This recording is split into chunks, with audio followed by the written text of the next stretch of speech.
Hello there. My name is Mo and my co-host Corey. We are The Real Guys, and this is The Real Show with 2 E's.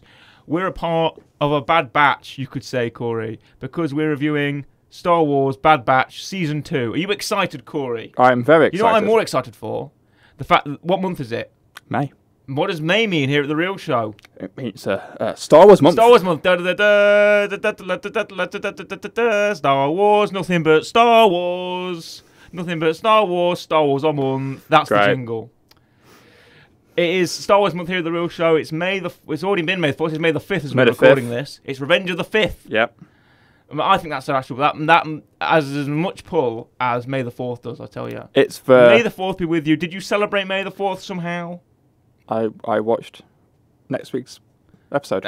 Well done. I'd already seen next week's episode by that point. I spent the whole... Well, not the whole yesterday, but yesterday watching... I played some Lego Star Wars Skywalker Saga. Nice. I'm on a mission to unlock every character. Nice. There's like 400 there's or something in the base game. Yeah, there's like... If you've not got DLC. Yeah. There's like 400 in the base game. It's really hard. And they all cost a lot of money. They all cost like 100,000 credits each. Yeah. Some of them are 35,000 credits. They're cheaper. Yep. But if you want the good characters, like Jabba the Hutt is 500,000 credits. I've not got that much. I've got like 5 million or something like that. But what about Phantom Yoda? Phantom Yoda, you can't get Ghost Yoda. Ghost Yoda's in the game, unfortunately. Is he not? No, he's not. You can't get the Ghost. It's just not complete saga. It's Skywalker Saga. Why would they take it out? Come on, man. The ghosts are too powerful, Corey. You can't have the ghosts in the game. Could you get them in complete saga? Yeah, you could get the ghosts. Yeah, okay. Get Ghost Obi-Wan, Ghost Yoda, and Ghost Anakin. Okay, so I'm not making that okay. No, the ghosts are from complete saga. I wonder if that's the only game I've ever 100%. DLC you know maybe. DLC maybe. And Ghost DLC. There's Mandalorian DLC. There's Clone Wars DLC. There is Bad Batch DLC. There's Bad Batch DLC. There's Rogue One DLC. I think there's Solo DLC as well. That's like 5 already. Yeah, I know on May the 4th they released a concept character, Luke Starkiller, which is the original Luke Skywalker concept art from the Journal of the Wills Star Wars drafts from George Lucas in 1976. They released that as a concept kind of character, which is fun. Exclusive character for May the 4th. Yeah. Are you looking at the DLC now? No, I'm looking at the character list. Oh, right, okay. With how much it costs to buy each one. Oh, excellent. I'm trying to figure out who the most expensive list off. Why don't you list off some characters, Corey, before we get started? Some Star Wars characters. Where is... why is it doing it in... What is it? Got a list up? It's got a list of all the Lego games. Oh, Where's... You want Skywalker Saga? That's the most recent Lego Star Wars game. Okay, all 9 films. How to get and unlock all... Here we go. Is it this? And there's sections of each character. It's not like a big grid anymore. Yeah. There's like sections of it. There's like Jedi, okay, Hero... so that's mission. Sith. C-3PO sub 1 is 100,000 studs. Okay. 200,000. Oh man, do you want Darth Maul? Darth Maul, how much is he? For 200,000. Oh. Or do you want Darth Maul without a cape? Oh wow! For 200,000. I can't afford Darth Maul without a cape. He's not got a cape on. He's not going to be safe from all the Tatooine sand. 100,000. Without his cape on. 35, 200,000 again. Oh, Jango Fett and Jango Fett casual, Jango Fett clone. Jango Fett casual? What, is he in his bathrobe? Why does it say Jango Fett clone? He's a clone.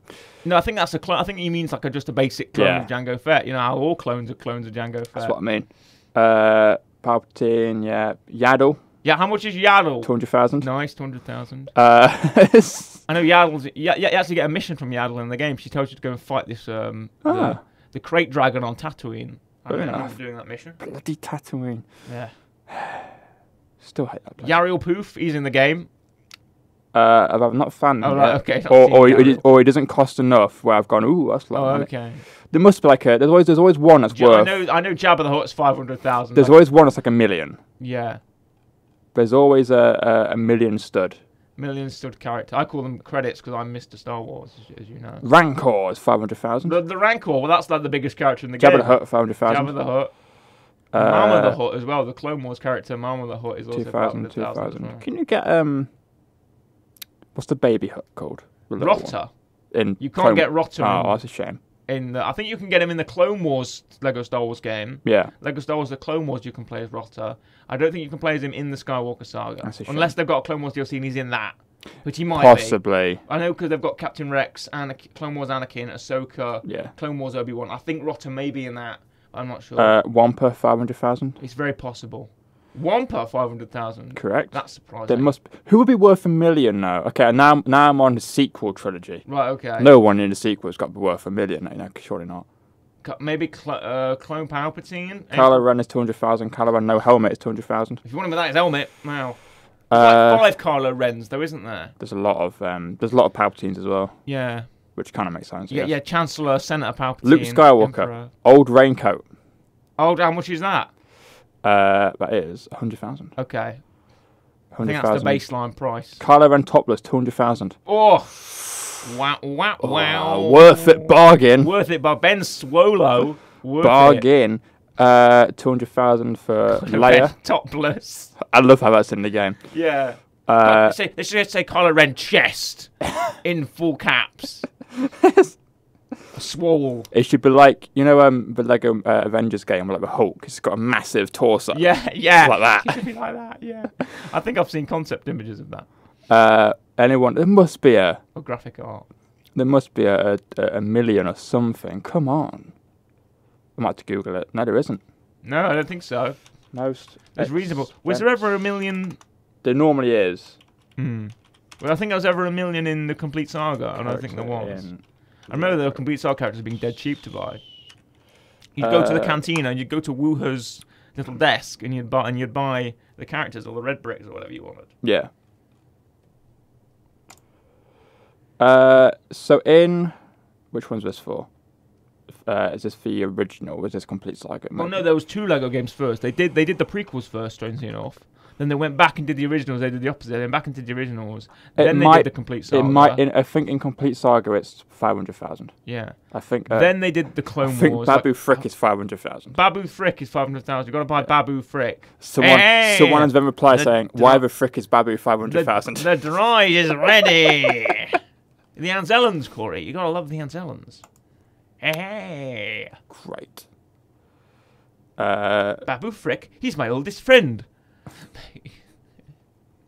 Yeah, I think it's 500,000. Oh wait, no, Yoda Ghost is 1 million. Oh, 1,200,000. Yoda Ghost, 1,200,000. Anakin Ghost is 1 million, and Ben Kenobi Ghost is 1,100,000. Oh, dang! So in the original, there wasn't 1 million. The 1 million studs. Grievous was 800,000. Wow. In the Skywalker Saga, is only 500, I think, or 200,000. I think it's 200. I saw him and went getting past him. Grievous because there's a glitch you can do with Grievous. Oh, okay, I read that wrong. I read it. I saw the 1,200,000 again. I thought, why does it come back up? And I read it, and I read the wrong name. I read Admiral Akbar. Admiral Akbar. What? It's a trap. But no, he's only 33,000. It's a trap. I was like, whoa. 1 million studs. There's a glitch you can do with General Grievous. That'd be really funny if there's a secret character for 1 million studs and you buy it and it just goes, "It's a trap, Mrs. Admiral Akbar." It's a trap. Or it's no character. Because it is a trap and you've just wasted 1 million of the currency. But it's just that voice line. It's a trap. Oh, please. It's like some random other. It's Admiral Akbar. Oh, no, it would be Admiral Akbar still if you just swap the first letter. Admiral Akbar, it would be. Damn it. Admiral Akbar. Or Radmiral Rakbar. That's like Admiral Akbar, like when it's he's... like, when he's working out. God, what is it? I literally just watched Attack of the Clones. Spoilers for next week, Corey. You can't say that kind of thing. Oh, my God. There's like Newt Gunray. And then you had the other guy. Was it like Newt Gunray or something? Oh, yeah, Root Gunray. Root Gunray is his name. It's the same name. He's called Root Gunray, and he's a completely different character to Newt Gunray. It's just like, you've just scrambled the letters, haven't you? You've the letters up, haven't you? You just mixed up the letters. Anyway. Root Gunray. Root Gunray. I think he's in episode 3, isn't he? I think so. Look up Root Gunray. I want to see where Root Gunray's from. I only know He might be in Attack of the Clones. I don't know whose Newt Gunray's assistant was. I think it was Lurius Dauphine, but I'm not sure. I only know it because it was in our obscure characters. Obscure characters, which we're going to do again this month as well. Root Gunray. It's fine. I've been looking for some. Yeah, me too as well. Where's the appearances? Episode 3. Episode 3, yeah, I thought so. Episode 3. Episode 3. Is he in? We might have to find out who his assistant was in Attack of the Clones. Because he has the other guy who goes... Is he in Lego Star Wars by any chance? Root Gunray, I don't think he is. I know Newt Gunray is. I don't think he is. I don't think Root Gunray is... Oh, what a shame. Shame. Our favourite... One of our best Star Wars characters, Root Gunray. No, I think... I don't think he is. Oh, that's a shame. What a shame. Sorry, Rugane. Sorry, Rugane. Sorry about that. Shout out to you, Rugane. Yes. Famous Trade Federation official. Anyway, back to the Bad Batch. Yes, after 10 minutes of Lego Star Wars. We're back with the team. We've got Hunter, Tech, Echo, Crosshairs on the Imperial side, and Wrecker as well, and Omega. Yes. Omega, played by Michelle Ang, and the Bad Batch as performed by D. Bradley Baker. Now, I would probably say the best way for us to do this is to not focus on the plot at all. Yeah, because we've got 12 episodes to cover. 12 episodes to cover, and we watched this all when it finished months ago. Yeah, and we have like half an hour to do it in. So this is just going to be a general overview of just everything. Things we like, stuff we enjoyed about it, things where we think it might go next season, because we know it does have another season. We also know it will be the final season next season. So we have a lot to get through here. First thing is connections to sort of greater Star Wars. I know I'm going to jump into this pretty quickly. That's fine. But we get a few cameos this season, a few big cameos. One of them is from Emperor Palpatine himself. Correct. Sheev Palpatine turns up in the sort of very Senate spy type episodes where we see Senator Rio Chuchi and Bail Organa. They're trying to solve out what happens to the clones. Yep. And Admiral Rampart is trying to push the clones out of service to create a new Imperial military by conscripts rather than clones. Yes, correct. This caused a big conspiracy. There's a clone assassin who's called like Clone Zero or something like that. He's like the first sort of very heavily indoctrinated clone. Yeah.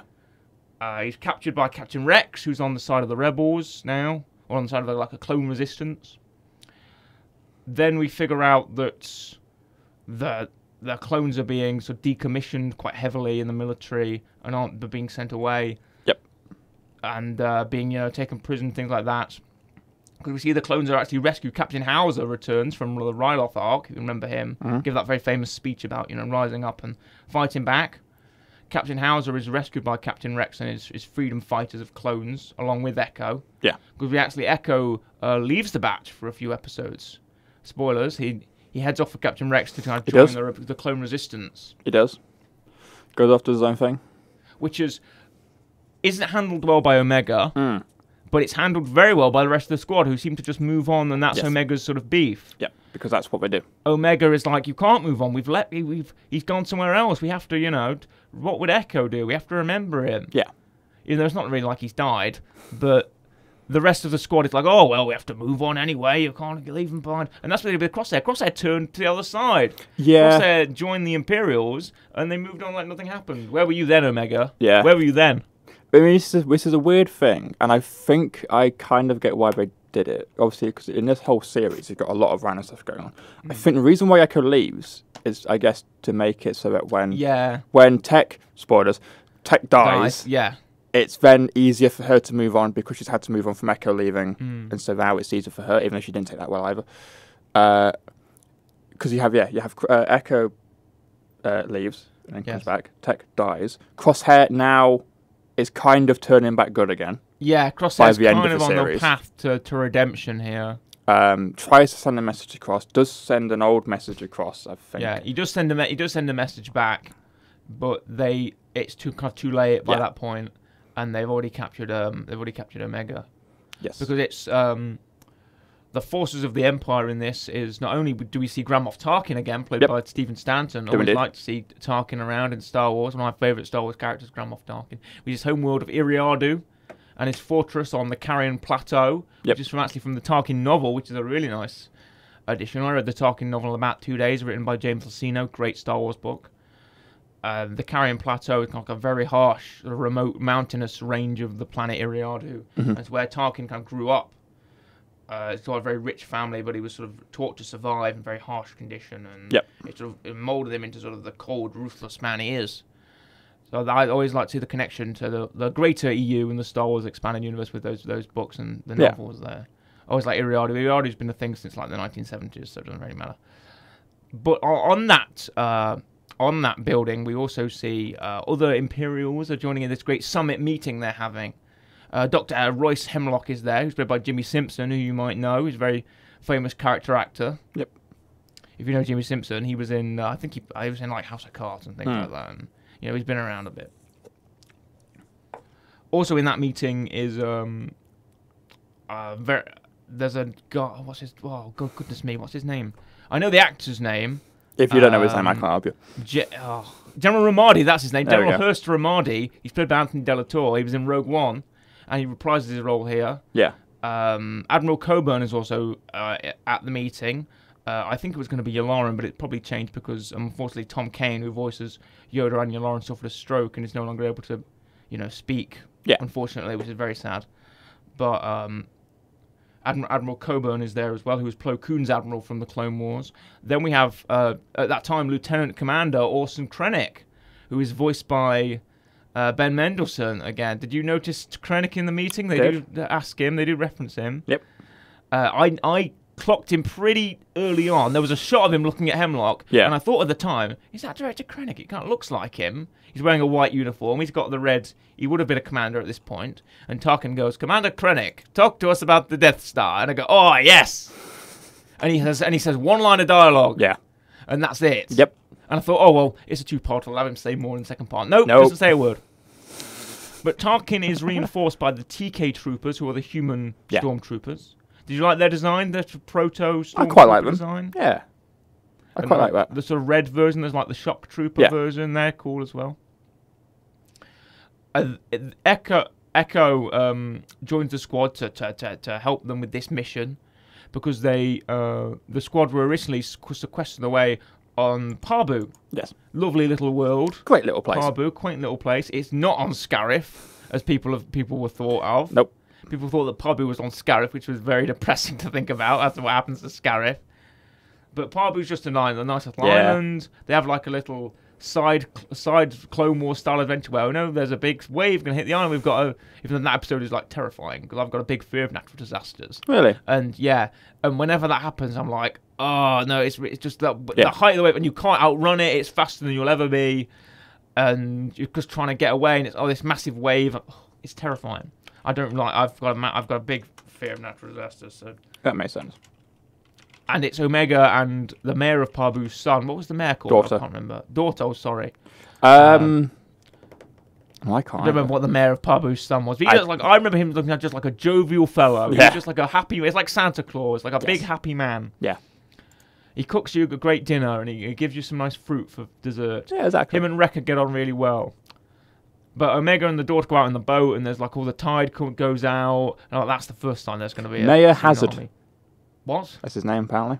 Hazard? Mm-hmm. That's a big warning sign, though, isn't there? Yeah. Your mayor's called Hazard. It's probably Hazard or some weird name, but it's spelt Hazard. Okay. Right, Mayor Hazard is... I don't let a guy called Hazard as your mayor. It's like calling Mayor Disaster. Yeah. No wonder it happened. Yeah, exactly. Exactly. They have to evacuate everybody to the upper level of Pabu. A nice little detail I remember. Steve Bloom is in this episode. Renowned voice actor Steve Bloom. He plays the old man. Correct. Just saying that Steve Bloom's in everything. Because he was in The Mandalorian as well. Is he Attack of the Clones? I don't know. Might be. That's next week's episode. For the rest of the Bad Batch, I think I want to talk a bit about Hunter. I've got written down here. Okay. I want to talk about Hunter because... people thought the Hunter was a bit generic initially. He was just kind of like, a regular tough guy. I've got no real special skill. But what is Hunter's special skill? Right, do you mean people thought it was generic? It was like season 1? Yeah, season 1. He doesn't... Yeah, he's like, I'm just a tough leader. But what is his... People say, what is his enhancement? I mean... Because everyone else, it's fairly obvious. The Crosshair, great at sniping. Yep. Wrecker, tough guy, brute strength, power, tough guy. Tech, obviously very smart. Echo, he's like the gadget guy. People say that Tech and Echo can't do the same job, but I guess I've always thought that Tech is software, Echo is hardware. That's always the way I've thought of it. But what's Hunter's skill? Omega is obviously woman. Well, she's small. Small. Well, yeah, I guess that's a skill. Sneak around. Fit into places. Agile. Yeah. But what's Hunter's skill? I think I know. I think they have said what Hunter's skill is. Okay. But what do you think? I've always viewed Hunter as one of two things, which is either, one, just an all-rounder, pretty much good at a bit of everything, so he can help out. He's not as strong as Wrecker, but he's stronger than everyone else. He's not as smart as the others, but he's got a bit of wits about him. Or... and the thing that I was put him down to is he's the one, if they were all alone on a desert planet, he's the one that will survive on his own. Survivalist. Yeah. No, I think something similar. I think he's got it's like sensing. Well, he Apparently does it a couple of times. Yeah, like when the wave goes out on Pabu, he can tell there's going to be a tsunami because he can kind of sense it in the ground. When they get trapped in that mine. Yes, when Omega and not Tech. Yeah, it's Tech. It is Tech, yeah. They fall down a little mine thing, and he's sent straight away. He's like, oh, tries to call him, can't call him. He knows there's something wrong. He's off. Yeah, exactly. Which is almost, again, we're going to it next week as well, like weirdly forced. Yeah, I thought the thing. same. It's weirdly forced. It's not there. It might be because we just watched Attack of the Clones, which has that in it as a somewhat plot point. So my mind's not going, I don't think it is the Force. I think it's very close to being the Force. I think it's just a very heightened level of adeptness. He just knows when something's not right. Like heightened sensors, like he's a wolf, like his hackles are raised. Yeah. Like he knows something's wrong. Yeah. I feel like that's his special skill. He's got like heightened sensors, like in the air, or he can smell something, or he can see something. That's what I think Hunter's skill is, other than just being, again, the survivalist, the military man that he is. But we get some nice character development this season. Tech, of course, being the casualty of the season, has a lot of development. Tech has a lot just for them to go, right, he's gone now. I felt like I kind of had a bit of intuition because they were setting him up with that pirate woman, and they have a nice conversation when he gets on the shuttle head to Iardu, like, hey, if you ever want to settle down, you know there's a place for you here, and I really like you. I love you, Tech. And Tech goes, He's like Perceptor from the Transformers. I like to think that Tech knew she had feelings for him, felt too awkward to reject her, and went, I'm going to sacrifice myself now. Yeah. Just for that to say no. So I don't have to go back and confess my feelings. I know, and I was like, okay, right, they're giving him some... But I was like, we're giving him some in. Development, yeah. Because I'm like, okay, everyone else has got some in. And I thought Tech was very... If you watch... This is a tiny theory that I have. Yeah. If you watch the Clone Wars episode where the Bad Batch are in, they're very... I don't want to say stereotypical, but they're very like caricatures of their Bad Batch self. Yeah. Like Wrecker's, I'm really dumb, I'm really strong. Tech is like, oh yes, do you know the frequency is 1.75, oh da da. Yeah. That kind of thing. Crosshair's like, I'm really itchy and I've got a sniper rifle. And Hunter is like, I'm boring, I'm regular man. That's their Clone Wars characters. Yeah. But in the Bad Batch, they kind of refine them a bit to make them more nuanced. And I like that because they're not just the same kind of very over the top characters they are in the Clone Wars. Yeah, but they have changed from their Clone Wars selves, which is good. Everyone else as well, bar kind of Wrecker a little bit. Like in this series, has had something. Echo goes away. Hunter has his thing with Omega. Tech kind of has the same thing with Omega as well, and so I'm like, okay, they're giving Tech something. Yeah. But then now that it's in hindsight, just giving him something just when they kill him off, it's more impactful. Now the rule of the Star Wars killing off is if you don't see the dead body, they're not dead. Which we don't. We know his glasses get taken. Yes. But it doesn't mean he's dead. Doesn't mean he's dead. No, he could be a cyborg. He could have been... That's what happened to Echo. They could have fell somewhere else. Yeah, Echo died on the Citadel. People thought he died on the Citadel when the shuttle blew up. Yeah. But no, he was actually taken by the Techno Union and turned into a cyborg. That was in Season 7 of the Clone Wars. Yep. And he was using this sort of as a separatist weapon to kind of filter Republic battle plans. Yep. The only gripe I have with it's the only thing I can kind of think of with the characters in this. I don't know if you thought the same. I was watching this. I was watching the Bad Batch. And I was like, okay, cool. Yeah, we go see episodes 4 onwards from what we covered last time. And I forgot when it was. I think it was episode 6 or 7 or something. Where it's like the first, and then Crosshair turns up. I'm like, got to buy you. Yeah, I thought, you've not been here for a while. I forgot you were a thing. I feel like Crosshair's kind of not fully forgotten about. Obviously, he has this whole thing of he's kind of good now. Yeah. But like, he barely does anything. Commander Cody's in that episode. Corey. Yeah, I know. Do you remember Commander Cody? I do. Commander Cody's this episode. He's an Imperial. He's got new grey armor. Because then you have cool and slick. Because then you have the whole thing of okay, now he's doing another mission for someone else, and then he tries to shoot whatever. Commander and then Cody. That is a great episode, though. It's a really good episode. I didn't think the Bad Batch started off very exciting for me. I was like, okay, sure, same old hijinks. Oh, there's a pirate woman. Oh, yeah, Sid's insufferable. Yeah. That kind of stuff. And then you get to the Crosshair episode, and you're blown out of your seat. They're really good. Because there's got the action. It's got the action from the off. It's got Commander Cody. It's got the battle droids are back. You're taking back the Separatist holdout. Oh, it's amazing. You've got the TK troopers. You've got the action of the political intrigue of it's the kind of a Separatist governor who resisted the Republic. She's like, oh, I worked with Mina Bonteri, who was a Clone Wars character who tried to make peace between the Republic and the Separatists, and she was murdered by Count Dooku's enforcers because Count Dooku was under Sidious to, keep the war going. So they had to prevent any chance of, sponsoring of the peace accord, that kind of stuff. Yep. But what happened was this person who we didn't see, she wasn't in the Clone Wars, but this character worked with Mina Bonteri and wanted peace with the Republic and the Separatists, but it wasn't allowed. So she's like, the only way we can create peace is to, continue to strive for the Clone Wars, which everyone considers to be over, So what they had to do was, Crosshair had to make a choice of whether he had to, kill this person or possibly consider that everything he believed in the Empire was wrong, and Cody was willing to do that. Cody was willing to actually give peace to these sort of Separatist fighters and kind of say, you know what, yeah, the Empire was wrong, the Clone Wars was fought completely, it's got this proxy war, so I'm willing to lay down my arms and let you continue as you are, and Crosshair wasn't willing to do that. Yeah. Crosshair was willing to believe that good soldiers follow orders. But no, I do enjoy his episodes, but there are certain points where I'm like, I kind of forgot you were a thing. Because he obviously they don't dwell on him early. No. Which is, I felt like what they should have done. Because obviously in the whole first series, right, you have the whole thing of Crosshair turns evil, and then it's like, oh, okay, now they're going to have to fight someone they fight knew. Crosshair, yeah, exactly. And then in the second season, okay, maybe they'll meet again, and then they don't ever do anything. They have like one communication barely.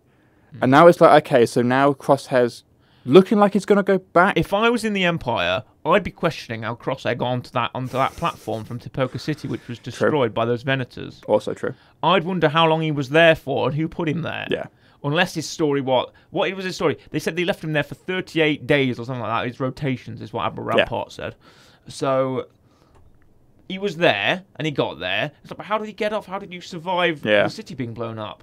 Oh, did you jump out on the city? Did you swim over there? It's a long way from the city. But Admiral Rampart is actually arrested in the Senate hearing because Palpatine says that Admiral Rampart is a rogue agent in the Empire, and we're going to arrest him and take him away. Yeah. Because his ships destroyed Kamino is apparently a bid for his own personal power, rather than to aid the Empire. So it was Admiral Rampart's galaxy again. But if I wasn't on the Empire side, I'm wondering, well, how did they do that planet-wide? Yeah. And also the Emperor and the Empire's classic excuse of, oh, it's some kind of disaster. They always say that. Oh, what? Canare's been destroyed. Andor's planet, it's a mining disaster. Jeddah's been destroyed. Oh, it's a mining disaster. Yeah. Kamino's been destroyed. Oh, it's a natural disaster, a big storm. There's a lot of disasters that happen in the Empire. I don't think it could be anything, Yes. Nothing else, nothing to do with here. I don't look at, Yeah. But no, one thing I will say, though, and this is, well, I'm not going to break it down episode by episode, but if for some reason you're not seeing Bad Batch, which you're probably not watching this, you probably have if you're watching this, but I really enjoyed, pretty much the middle part of this. I think episode 11 is my favourite. Yeah. Really enjoyed it. The finale is really good. I will accept it. The finale is really good. Mid-season, there's a point where it does kind of dip for me. I liked episode 11, which is the one with they go in the old ship and there's the creature that breaks out in it. Oh, the Zillo Beast return episode. Yeah, I love that. Because I'm like, this is Dead Space, but Star Wars. Yes, it turns into Godzilla. I completely forgot the Zillo Beast was even in it. That's from 2009. Yeah. That's season 2 Star Wars. They never resolved where that was going either. It just got picked up by someone. It just got well, no, what happened was this whole Zillo Beast thing, break out, Malastare, got on Coruscant, do you remember? And Palpatine at the end of the episode was like, we're going to clone the beast. Yeah. He tells Dr. Ball to clone it, and he's smiling in the gunship when he flies away at the end. They're like, oh, what's going to happen? Are we going to have Zillo Beast clones? There'll be Zillo Beast armor? No, we never find out anything for maybe next season. 10 years. Yeah. Nothing happens. Maybe next season. And then this episode, we get it. And I'm so excited to finally have the Zillo Beast back in Star Wars. Because even when that creature came out, I was like, what is this? Is this... Because the start of the episode is there's a derelict transport floating through space, and a clone commando is fighting for his life. And I'm like, is this Death Troopers? It's like Death Troopers, not the Death Trooper, the Trooper class, but the novel Death Troopers. Do you know about where it's Star Wars zombies? Right. and there's a Star Destroyer that has this bioweapon on it that gets released. It's like a zombie virus. Yeah. And it's this novel called Death Troopers. It's really good. I listened to the audiobook. It's really good. But I thought it was like that. But then when this creature turned up, I was like, wait, is that a Zillo beast? Because the tail was similar. Yeah. But I wasn't sure because it was small. It was like an alien. I was like, oh, maybe this is like an alien kind of thing. Yeah. You know, because it's not got any eyes. It's like, you know, it's got like kind of an alien shell head. I'm like, oh, maybe it is like a xenomorph type. But no, it grew into, because what a Zillo beast does, it absorbs energy, which is amazing because that's what it did in the Clone Wars. It was absorb the tank energy. And that carrier ship, which the Clone Commandos used, had that same satellite dish on it, which would stun the Zillo beast to kind of weaken it. And it wasn't as big as it could be anyway. It was only a juvenile Zillo beast. The one in the Clone Wars was an adult that they killed. But yeah, that was a really, really exciting episode. I really enjoyed it. Really liked that episode. The one before that, in the mine, where the ship gets stolen, yeah, I quite liked. Okay, I didn't like that as much. I thought it was a bit slow, but... And then, I didn't mind Pabu. But Pabu was alright. I did enjoy... For all people say, oh, Pabu was like, you know... It wasn't bad. Where the story goes to die. But I was like... I think Pabu is actually quite good because it's a chance of it's a chance of the promise of the better life. It's when the hero sees that perfect world he could be in, but wants to still be in the fight. I feel, and also I feel like it's going to be one of those things where in either season 3 or 4 or whatever, they'll end up coming, it'll come back some way of like either something's happened to it. It's like the Purgil. Or like one of them will go back there and the rest will do this. There'll be it'll be a callback to something. It's a nice little break. Speaking of callbacks, do you know who else is in this season who's been in Star Wars before? Not just Palpatine, not just the B-1 battle droids, not just the Zillo Beast, not just all the... I do. Who is it? Or at least I know someone that has. Okay. Do you want me to say... No. Say right. There was a video game... Oh. You're thinking... Good Republic Commando. You're thinking different to me. Right, okay. You say yours after. Okay. Good Republic Commando, and one of the characters, Scorch, is in the Bad Batch. Okay. He's a clone commander now. He's not a clone commando. He's a clone commander. And he's called Scorch, and he's a Republic Commando. He's voiced by D. Bradley Baker, not the guy that does him in the game. I don't think it's not D. Bradley Baker. But D. Bradley Baker just does all the clones. If you're looking him up now, he's got kind of black, and you'll recognise him, definitely. I know Scorch. Don't stop playing advert. There he is. Yeah, he's got kind of black and gold armour. Yeah. He's a clone commando. He's like an elite part of Delta Squad, which is the most elite clone commando unit with Boss, Sev, Scorch, and Fixer. So they're like the most elite clone commando unit. He was on the Clone Wars for one episode. He was at the start of the episode Witches of the Mist, where the Delta Squad retrieved 2 Jedi bodies from this kind of Savage Opress. As like you remember Savage Opress has wasted these 2 Jedi. And Delta Squad was sent in to retrieve the bodies and return them to the Jedi Temple. But Scorch has been, indoctrinated by Order 66 and whatnot. There was rumor that there was an episode on Kashyyyk on the Bad Batch, and kind of Sev from the Republic Commando game was kind of lost on Kashyyyk. So it was rumored that kind of the reason why Scorch might have turned sides to the Empire was because of he kind of lost faith with not with the Bad Batch squad. He lost faith with the Delta Squad after the events of Kashyyyk. So that's why he's on Dr. Hemlock's side and working for him. But hey, there. What is your Star Wars callback or connection? So they appear in the Clone Wars animated series. Which one? 2003 or 2007? The 2003 is the one that we watched on this. 2007. 2007. Okay, that's the animated 3D CGI one. And they appear in is it episode 7 of this? Or was it episode 6? It's an early-ish one. Okay. Episode 6. Right. Gungi. Gungi. Yes. Gungi, yes. The Wookiee Jedi. The Wookiee Jedi. You'll remember him from Season 5 of the Clone Wars or Season 4. Part of the youngling group. Yep. With, they're all like, there's a Rhodium one, there's a Northern one. There's a couple of humans in there. I don't think I remember any of their names, but I probably should do. But Gungi is the one that I recognise because he's the Wookiee Jedi. Yes. And he's got the wooden lightsaber. Yes. Which is very stand out. For Wookiees, yeah. There's only been 2, I think. And there's one in the High Republic as well. There's a High Republic Wookiee quickly Jedi. Googled Gungi and I was like, oh, he's not the first appearance of a Wookiee Jedi. Wookiee Jedi, yeah. First appearance was they're rare. It was like 1990. It's like Chewbacca's son. Oh, Lumpy? No, it might be a nephew, so it's Lowbacker. Oh, right, okay. Lowbacker. Whatever relation that is to Chewbacca. Okay. I don't know, his daughter, his son-in-law. I'm not sure. There's some relation. We know his family. They've got Lumpy, Itchy, and Oh, Nala. yeah. You know, we know that noise. No, it's sorry, it's It is That's nephew. It's nephew. Nephew, of I Chewbacca. thought so. Got trained by Luke, I think. Fair enough. Yeah. Yeah, that's the Legends continuity there. There you go. Itchy and Lumpy. On Anyway. Kashyyyk, Yes. it's kind of like a retelling of a deleted Clone Wars episode, which is strange. You might think it was weird of why the Trandoshans are working with Phase 2 clone troopers. Yes, I definitely thought that. Yeah, it's because this episode is a kind of a retelling or a remixing of an episode of the Clone Wars, which was scrapped for Season 8. Meant to be the final season, of course. It did get an ending. Clone Wars ended with Season 7 and da da da. It was a very good season. Siege of Mandalore, fantastic arc. But in Season 8, with rumored Season 8, was going to be a Bad Batch story where they go to Kashyyyk and free the Wookiees from Trandoshan hunters or Trandoshans who are using Separatist technology, or Trandoshans that are enforced by the Separatists, right? Which is why they're using AATs, armored assault tanks, and that's why they're using, they've got flamethrowers and stuff like that. And the villain in this episode, I don't know what he's called, Commander something, Lizard Man. The Trandoshan villain in this episode was the villain from that arc. They've just used him again. Oh, that makes sense. And I really like that episode because not only does it go into the Wookiee culture with the trees and stuff, it means a great deal to them. Yep. But also establishes the rivalry between Trandoshans and Wookiees. Because in the book of Boba Fett, Black Chrysanthemum, who is the big Wookiee bounty hunter, has a massive fight with some Trandoshans, and there's a Garth Whip kind of mentions that, Wookiees don't like Trandoshans. Because Trandoshans skin Wookiees for pelts and hunt them. And, Yes. And there's a big rivalry between those two species, and Bosk is kind of like Chewbacca's nemesis. Yeah. But no, it was a really good... You know what Bosk's full name is?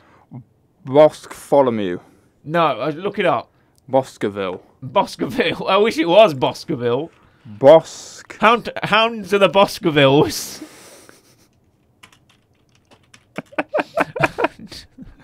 Oh, okay, what?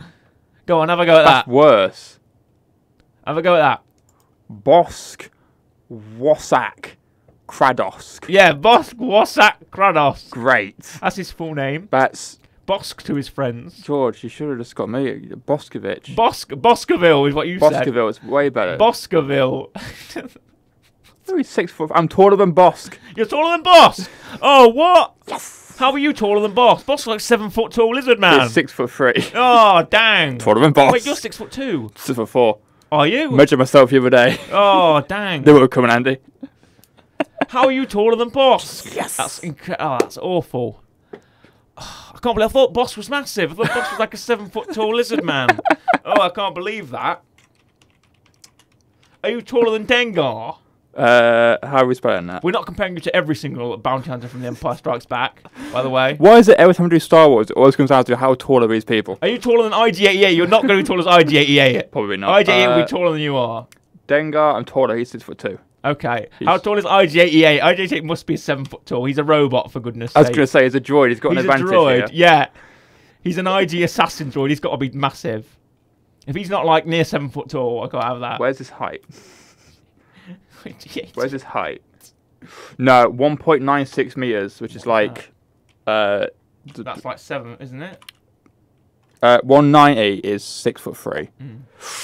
6.43. Who's just taller? Oh, dang! He's like half an inch taller. He's like 6'5". Yeah, because technically I'm like 6'3", 7'5", or 6'3", 8". Okay. I'm like, so I'm 6'4", round up. Oh. I can't believe you're taller than Bosk. That's an awful thing to imagine. I imagine Bosk is really intimidating, massive lizard man. I can't believe you're taller than him. Yeah. Dang. How tall's Boba Fett, just for my interest? I bet he's like... Boba Fett. I imagine him not being that tall. For some reason, I imagine him being like 5'11". Yeah. 6 foot. That's what I was going to say. Yeah. Because I don't imagine the clones being tall. No. Well, they're all the same size. 6 foot. Yeah, that's fine. 6 foot's a nice average height. Yeah. The clones can be 6 foot tall. That's great. Yeah. The Trandoshan episode is actually... I enjoy the episode a lot. There's a lot of sort of Wookiee connection. Who am I talking about in Star Wars? Oh, we've got Star Wars heights now. We're on the Star Wars height debate, are we? It's got people in high order. Who's the tallest guy in Star Wars? I've got to know. On this picture, it's Chewbacca, 7'7". Right. Okay. Flipping heck. That's How tall are you? I like. This is right. Do you want me to be modest, or do you want me to try and be honest? Be honest. If I'm being modest, I say I'm 5'11". Right. Because I know my brother's 6'2", Yeah. and he's taller than me. Yeah. And I'm not as tall as him. But I'm taller than my dad, and my dad says he's 5'9". Okay. So I'm like, I think I'm generously 6 foot. So you are. I'm taller than an Ewok, Corey. Let's get that straight. Where is an Ewok on this list? And a Porg. 2 feet 8. Two. Porg it's not even. Is it even on? Not even A Porg's tiny. A Porg's like a little puffin. Yeah. Who's the second tallest person in Star Wars? Is it Tion Medon? No. Oh. It's Snoke. Is Snoke's Chewbacca's taller than Snoke? I refuse to believe that. Snoke's 7'2" apparently. Oh, I thought Snoke was like 8 foot tall. 7'1". During Grievous is also 7'1". So, Grievous is like 7 foot. You're about the same height as Bib Fortuna. Not great. They want a wonga. You're roughly Bib Fortuna sized. They want a wonga. And Han Solo. But I thought I'd give you Bib Fortuna. Yeah, thank you. You know what? I'm more Bib Fortuna than I am Han Solo. Hey. What else did he say? I'm not sure. Jabba no bata bato. If I'm being technical and 6'4", I'm about Mace Windu or size of a battle droid. Oh. Or Count Dooku. No, you're getting battle droid. Or Qui-Gon Jinn. Right, no, you're not getting any characters that you like. You're getting battle droid. Who says I dislike a battle droid? Well, maybe you like. I like battle droids. If you give me Bib Fortuna, that's who you're the same height as. Okay. Though. It's not who you're taller than. Fair enough. Because you're yeah. A battle droid is 6'4". I did not imagine that. I thought battle droids were like only 5'11". Only a few people on this list are taller than. Obviously, this isn't everyone, but Roger. Jar Jar's taller than me, apparently. Great. How tall is Jar Jar? 6'5". Oh dang! Mr. the tallest, Mr. the tallest guy.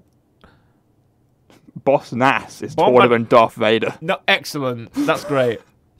Thanks, Boss Nass. There you go. That's my Boss Nass impression. He does stand up. He does stand up. He does stand up. He walks around in the planes and stuff. It's only been a year since I've seen Phantom Menace. Exactly. Boss Nass, he does stand up. He does. Yeah. Well, actually, I'll say this for the Attack of the Clones thing, but I've noticed Jar Jar's height before now. Yeah. Speaking of ratings, we should move on to our real rating for the season. Now, you said something before recording, and that was you didn't put much thought into each episode like you did with the first season. Correct. So if you're a general watcher of the show, you will know that, for example, for Willow, I did a thing where I rated... Which you enjoyed a lot. I did. I think it was 7.5. I rated every single episode individually, and then had an average rating for the whole episode to make it accurate, similar to what IMDb or whatever does with user ratings. I didn't do this for this because when I started watching these, I didn't start doing that for Willow yet, and I didn't want to go back and watch half of the episodes to re-rate them. I also can't remember what I gave the first season. How much is this rating going to be influenced by Teo? Very much.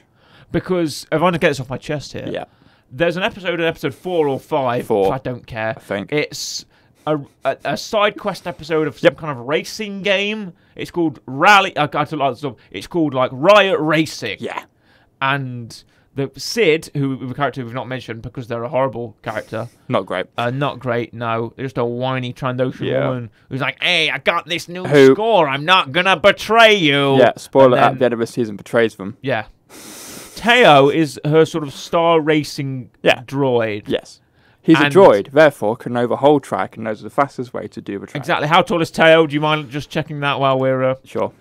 And Corey, for some reason, loves Teo, and I can't get it out of my head. Every time we're talking about the Bad Batch, or we talk about this, making this review, because I'm going to talk about how much I love Teo. Oh, Teo is really great. Teo gets destroyed twice, is a completely nothing character. 6'3". And for some reason, great. And for some reason... Same height as you. You would be just like your hero, Teo. Are you happy with that, Corey? I'm a bit taller than Teo, actually. Oh, nice. You're a bit taller than Teo. Yeah. Well done. You can shake hands with Teo. Would that be great? Yeah, because that's how it was. You can only shake hands with people who are the same height as you. Or smaller than you, yeah. Yeah.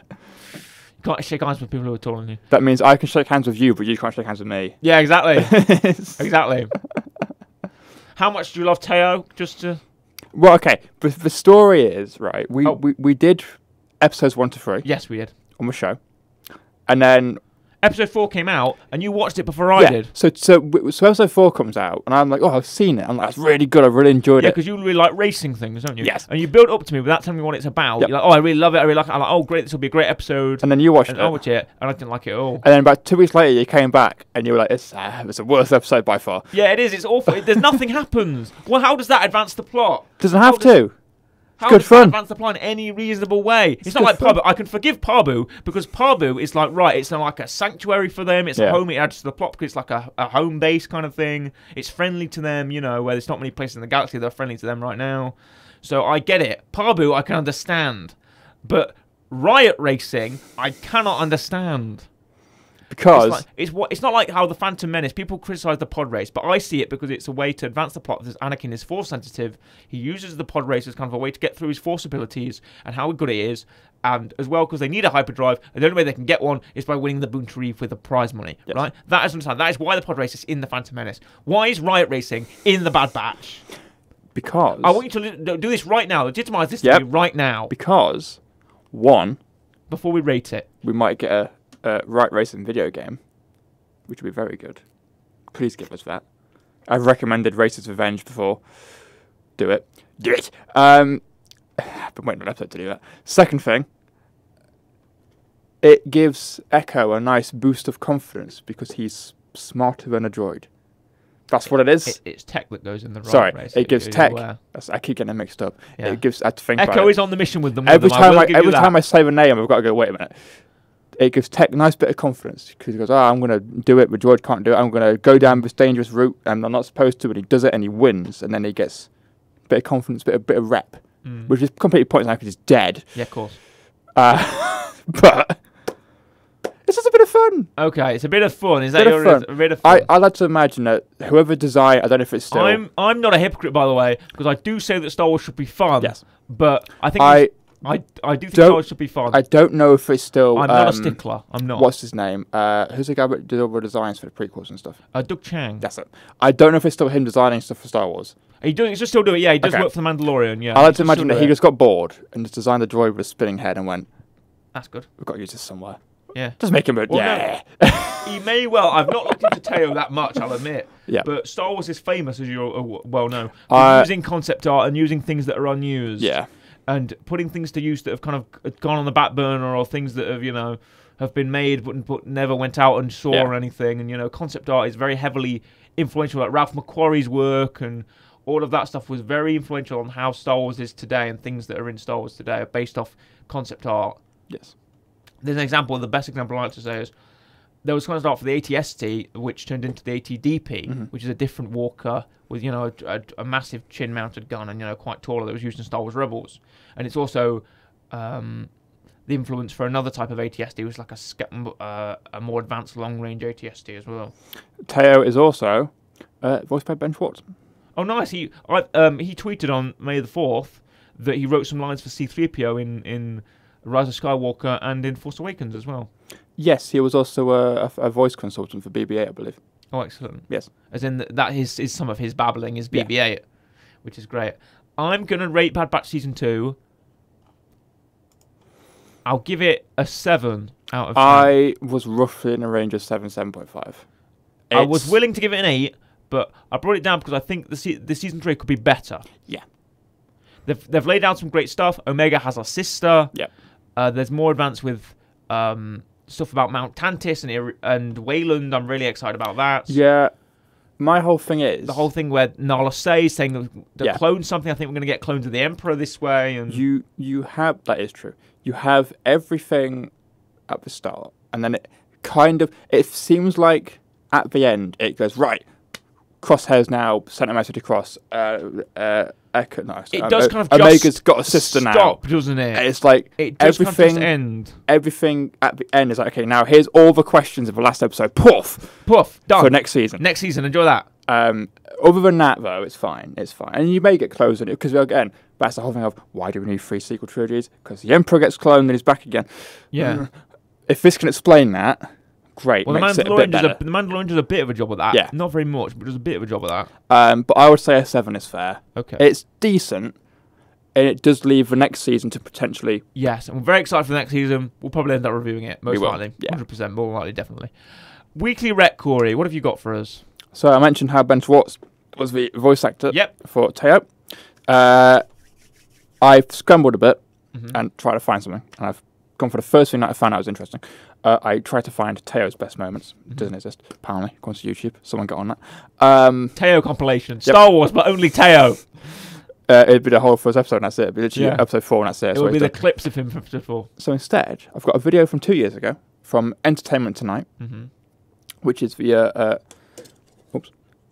Just got a thing in it, it's fine. Arguably the most famous Star Wars voice actor, which is D. Bradley Baker. Yes. Breaking down... no, it says each clone's voice. Yeah. It's not going to be every single clone he has voiced. And now we're going to go for CT11505. And his voice sounds like this. Yeah. I'm a clone. I've been shot. CT1156. I'm a clone. I'm a clone. I've been shot. CT15507. I'm a clone. I'm shooting. I've been shot. Yeah. And yes, now we've got Crosshair. Hello. And it's like, next one. I'm a clone. I'm a clone. I've been shot. We say that's every clone's line of dialogue. Yeah. So they all jump out the gunship and they're like, I'm a clone. I've been shot. It's 10 minutes, 45 seconds. Yeah. Hunter's in the thumbnail. Hunter. No, it was obviously 2 years ago, so it will go into the Bad Batch people. It's season 1 of the Bad Batch, I can assume. And you'll probably get others as well, but he's done that have more distinct Cody, voices. Rex, exactly. Echo, Fives. But very good. Go watch that. All the famous clones. Love D. Bradley Baker. He's an amazing guy. He'll break down all the voices. He does Prey of the Platypus on Phineas and Ferb. I was about to try and do an impression then, but I can't. Yeah, that's what I was trying to do. The clicky thing. Can't do it. D. Bradley Baker can. Yeah, exactly. As well as Captain Rex. Every time I see, he does Prey of the Platypus on. Every time he's going, Captain Rex is the emotional scene. It's one of those things, yeah. Where exactly. It's like there's a meme recently going, the same voice actor does this, this, and this. I really like those. There was I can't remember what it was from. Shout out to you, D. Bradley Baker. You're doing great. I think I was watching a guy, and I think it was either Elden Ring or something. Who was in a game, and he was doing a voice line, and he go, "Oh, I know who this is. It's the guy from that Civic Bank commercial, but the meme one where he's got a gun." Oh, Peter Serafinowicz. It's like, I know who this is. Derek Barham, and this is my kitchen gun. Bang, bang, bang. And he played that and went, "That's the same guy." Yeah. He does Darth Maul in episode 1. For God's sake. He plays Darth Maul in The Phantom Menace. Do you not know that? I knew, I did, but I didn't realise he was Civic Bang Gunman. Revenge. He is Civic Bang Gunman. My kitchen gun. Bang, bang, bang. He is that guy. Yeah, he's kitchen gun man. That's Peter Serafinowicz. Darth Maul just do that. Yeah. Hello, Obi-Wan Kenobi. Bang, Qui-Gon Jinn, I'd like to introduce you to my kitchen gun. Yeah. Bang, bang, bang. See, lightsaber can't block bullets, can it? Yeah. Exactly. That's what Darth Maul should have done in episode 1. Anyway. I really like Peter Serafinowicz as well. He played the Tick in Amazon's The Tick series. Nice. I really like Peter Serafinowicz. I think he's great. Nice. That was Corey's Weekly Rec. Go and watch that. What site can they find that on? YouTube. D. Bradley Baker's. Yes. D. Bradley Baker breaks down each clone's voice. From Entertainment Tonight. Entertainment Tonight. Thank you very much. We hope you enjoyed the first instalment of Star Wars Month. Super excited, getting really pumped into. We've got some great stuff coming up, Corey, haven't we? Yes, we do indeed. Thank you very much for watching. May the Force be with you always. It is a goodbye from me, goodbye, and a goodbye from Corey. Goodbye.